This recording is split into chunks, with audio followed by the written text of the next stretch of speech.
اہل سنت کے ہاں عصمت صرف انبیاء کی شان ہے.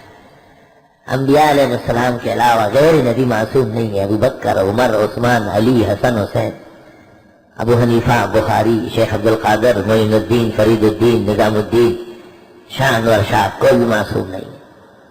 5 سال اور 6 سال کا بچہ معصوم ہے. اللہ اکبر. ان کے خطا نہیں ہے.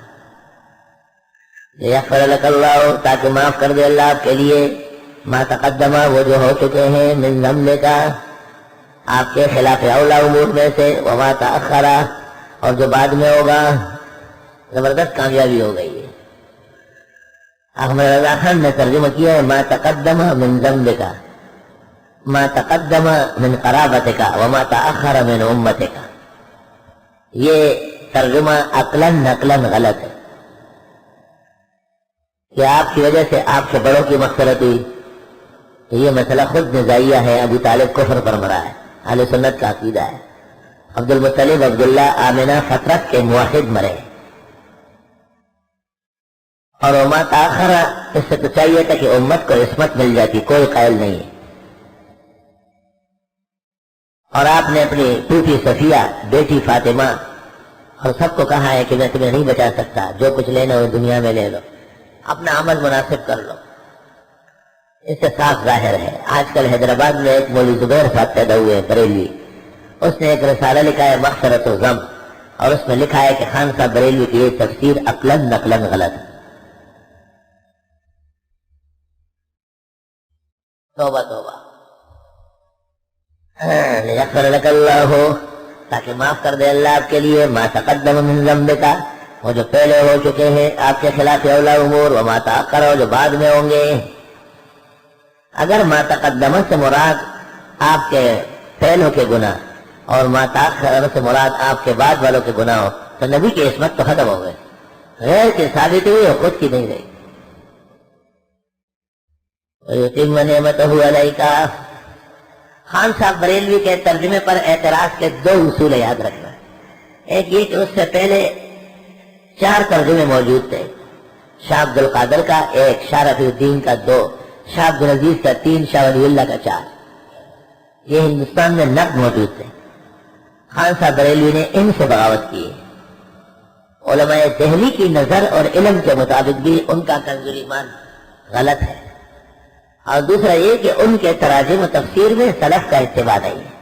تو سلفن خلفن غلط ترجمہ ہے. وَيُتِمَّ نِعْمَتَهُ عَلَيْكَ، اور تاکہ پورا کر دے احسانات پر. احسانات کی بارش ہے. وَيَهْدِيَكَ صِرَاطًا مُسْتَقِيمًا، اور جما دے آپ کو صراط مستقیم پر. يَنْصُرَكَ اللَّهُ نَصْرًا عَزِيزًا، مدد کرے تمہاری اللہ مدد بھرپور زبردست. سب سے پہلے حضرت کا مقام اور مرتبہ، لیغفر لک اللہ ما تقدم من ذنبک وما تأخر. پھر صحابہ کا مقام اور مرتبہ، وَيُتِمُّ نِعْمَتَهُ عَلَيْكَ. پھر تابعین کا مقام اور مرتبہ، وَيَهْدِيَكَ صِرَاطًا مُسْتَقِيمًا. پھر پوری امت کی شان، وَيَنْصُرَكَ اللَّهُ نَصْرًا عَزِيزًا. پیغمبر کے معجزات 4 ہیں. ایک تو آپ معصوم ہیں، دوسری خدا کی نعمتیں بہت ہیں، تیسری ہدایت واضح ہے، چوتھی نصرت واضح ہے. گویا پیغمبرانہ صفات میں اول عبادت ہے جس کی نشانی عصمت ہے، دوسری شجاعت ہے جس کی نشانی نعمت ہے، تیسری استقامت ہے جن کی نشانی ثبات علی الہدایت ہے، اور چوتھی نصرت الہی ہے. والذی انزل سکینۃ فی قلوب المؤمنین،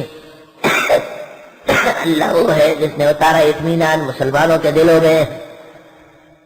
حضرت نے جب صلح فرمائی حدیبیہ میں، وہ صلح اس طرح تھی کہ مسلمان بڑے خفا ہوئے، لیکن یہ کہہ کر کہ خدا کا پیغمبر ہے دلوں کو اطمینان ہوا. لیزدادوا ایمانا مع ایمانہم، کہ بڑے ایمان در ایمان میں. وللہ جنود السماوات والارض، اللہ کے ہاں لشکر آسمان و زمین کے. وکان اللہ علیما حکیما، اللہ علم و حکمت والا. اس وقت یہ صلح مناسب تھی، یہ کسی خوف و ڈر کی وجہ سے نہیں ہوا، خدا کے ہاں لشکر بہت ہے. لیدخل المؤمنین والمؤمنات جنات تجری من تحتها الانہار، کہ داخل کرے مسلمان مرد اور عورتوں کو جنتوں میں کہ بہے گی اس کے نیچے نہریں.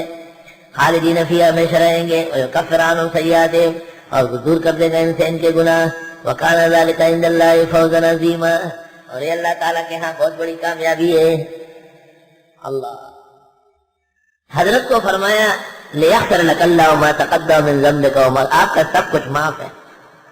اس کا فائدہ مسلمانوں کو پہنچ گیا، لیدخل المؤمنین والمؤمنات جنات تجری من تحتها الانہار۔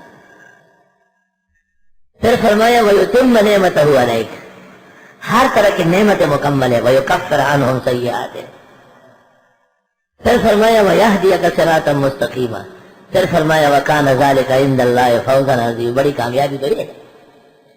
پھر فرمایا منافق مرد اور عورت اور مشرک مرد اور عورت پٹیں گے، وینصرک اللہ نصرا عزیزا، یہ اللہ تعالیٰ آپ کی جو مدد کرے گا اس کا ظہور ہوگا۔